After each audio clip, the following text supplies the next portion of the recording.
a journalist, a physician, an astronaut. These are people with Parkinson's.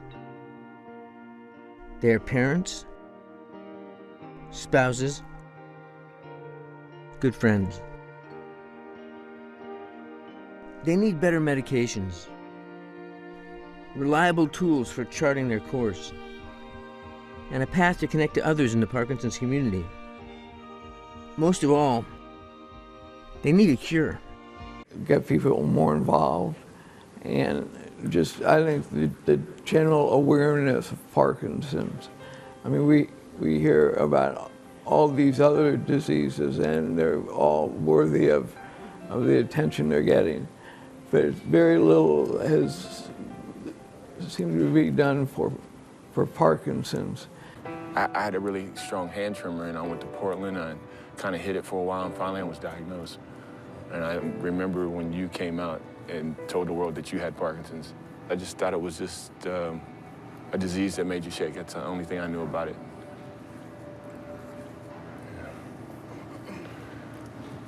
In our family, we always swept things under the rug. After you would come out with an article about going public with it, my sister started asking me questions. This was the first out of 8 siblings that had really asked me about it. And because I was the swimmer of the family, I went to college on a scholarship, and I just felt with my family that I was the loser with the disease. The number one thing that the doctors tell you is don't stress out. How can you tell me not to stress out? You know what I'm saying? It's impossible. I mean, you don't get to decide at the moment you have Parkinson's whether you're going through family issues. I had depression, and then I had the ending of a marriage, and then I had the Parkinson's all at once. It all hit at once, bam. The big things, I mean, I'm up for the challenge that it takes to accomplish some things.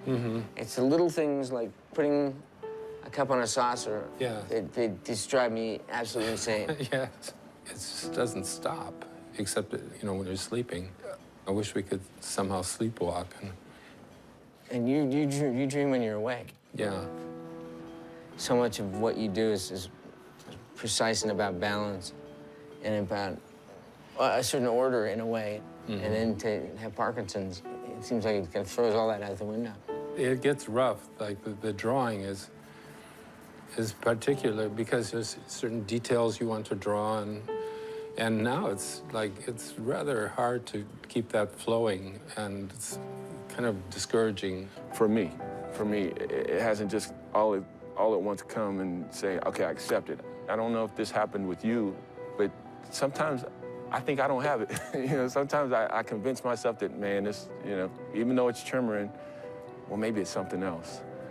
My mind plays tricks on me sometimes, and then I had to look at myself and be, you got it, I guess it took me a few years to say, okay, I was given this, and I was given it for a reason. And I can either sit and sulk and be a victim, or take this and run with it. I finally let the NBA go. I don't need to be in the NBA. I don't need to be that player. I'm Brian Grant. I'm not Brian Grant the player, I'm Brian Grant the dad, the friend. What you're doing is just like it's so heroic, it's so amazing, to be able to get people the tools and the financing to use their minds to zero in on the problem. They're going to find a cure sooner or later. It's inevitable. It's bound to get there. And he concentrates specifically on research.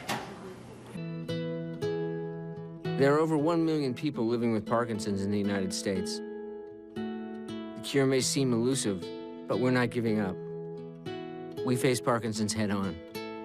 With purpose re-examined and new dreams to pursue, we've resolved to fight this disease. And with perseverance, we will keep pushing ahead.